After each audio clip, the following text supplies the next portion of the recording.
আজকের রেসিপি বলবো না, এটা আমি পাউরুটি দুধ দিয়ে ডেজার্টের মতো বানিয়েছি। এটা বাচ্চাদের টিফিনেও দিতে পারেন। আমার বাচ্চা তো এটা খেলে খুশি হয়, আপনার বাচ্চাও খুশি হয় কিনা দেখতে পারেন। ভিডিওটি শুরু করার আগে আমার চ্যানেলে যদি নতুন কোনো বন্ধু হয়ে থাকেন, চ্যানেলটিকে সাবস্ক্রাইব করে পাশে থাকা বেল আইকনটি প্রেস করে নেবেন। নমস্কার বন্ধুরা, কেমন আছেন সবাই? আমি ভালো আছি, আশা করি আপনারাও ভালো আছেন। আজকে আবারও একটা নতুন ভিডিও নিয়ে চলে এসেছি পাঁচফোড়নে। তো আজকে আমি বানাবো দুধ পাউরুটি আর ডিম দিয়ে ডেজার্টের মতো। এটা কিন্তু বাচ্চারা পেলে কিন্তু খুবই খুশি হয়। আমার বাচ্চা তো খুশি হয়, আপনার বাচ্চারা খুশি হয় কিনা একবার হলেও করে দেখার চেষ্টা করুন। তবে এখানে আমি নিয়েছি পাউরুটি, ডিম আর দুধ নিয়েছি। দুধটাকে উষ্ণ গরম করে নিয়েছি। এখানে দেখো আমি ডিমের টোস্ট, পাউরুটি টোস্ট যে হয় সেই পাউরুটি রেখেছি, আপনারা যে কোনো পাউরুটি নিতে পারেন। তো দুধটা আমি জাল দিয়ে রেখেছি। তো এবারে আমি পাউরুটিগুলোকে কেটে নেব। তো তার জন্য আমি দুধটা সরিয়ে দিলাম। তো দেখো পাউরুটিগুলোকে আমি টুকরো টুকরো করে 3 টুকরো করে নেব।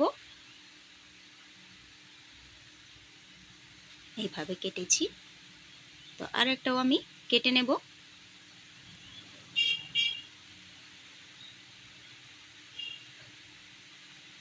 তো দেখো কাটা হয়ে গেছে, এরকম পিস পিস করে আমি কেটে নিয়েছি। দেখতেই পাচ্ছ তোমরা কীরকম কেটে নিয়েছি। এবারে আমি দুধটায় ডিম ভেঙে নেব। প্রথমে দিয়ে দিলাম চিনি, স্বাদ মতো চিনি দিচ্ছি। আমার ছেলে যেরকম চিনি পছন্দ করে সেরকমই আমি চিনি দিচ্ছি।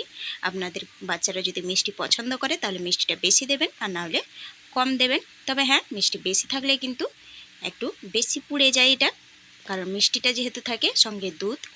তো দেখো কথা বলতে বলতে আমি একটু নুনও দিয়ে দিয়েছি স্বাদটাকে ব্যালেন্স রাখার জন্য। এরপরে আমি ডিম ভেঙে নিচ্ছি।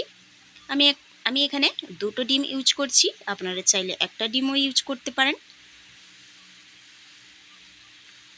তো এবারে আমি আরেকটা ডিম ভেঙে নিয়ে ফেটিয়ে নেব ভালো করে।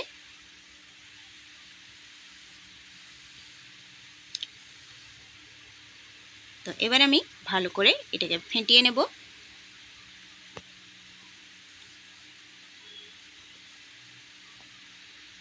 তো চলো, ফেটানো হয়ে গেছে দেখো।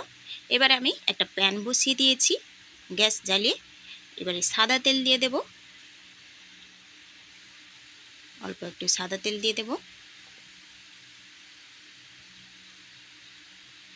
তো এবারে আমি পাউরুটিটাকে দুধের মধ্যে, দুধ আর ডিমের মিশ্রণের মধ্যে একটু চুবিয়ে রাখবো, তাহলে কিন্তু দুধটা টেনে নেবে পাউরুটি।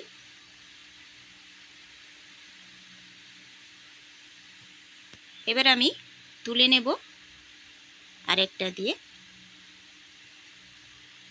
আমি তুলে এটা কড়াইতে দিয়ে দেবো প্যানের মধ্যে।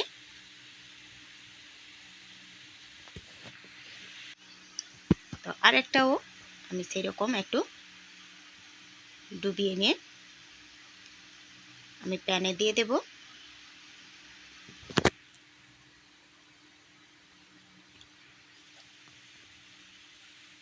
তো দেখো 3 পিস আমি প্রথমে দিয়ে দিয়েছি, উল্টে নেব।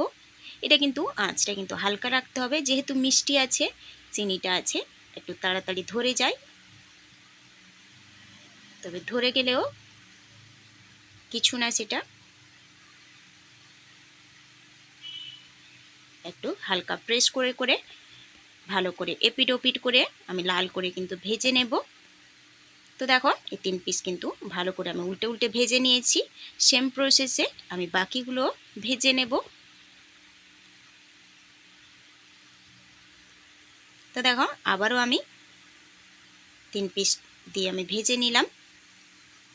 ভাজা কমপ্লিট। এবারে আমি সার্ভ করে দেব। তো দেখো সার্ভ করে দিয়েছি, কতটা সুন্দর লাগছে দেখো।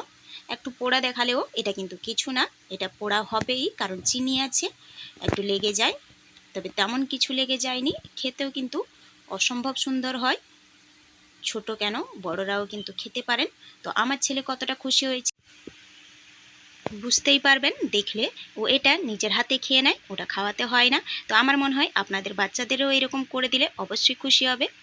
তো আজকের ভিডিওটা কেমন লাগলো অবশ্যই কমেন্ট করে জানাবেন। ভালো লাগলে লাইক শেয়ার করে দেবেন। সুস্থ থাকবেন, ভালো থাকবেন। খুব শীঘ্রই দেখা হবে পরের একটা ভিডিও নিয়ে। তো চলো আজকে এখানেই শেষ করি।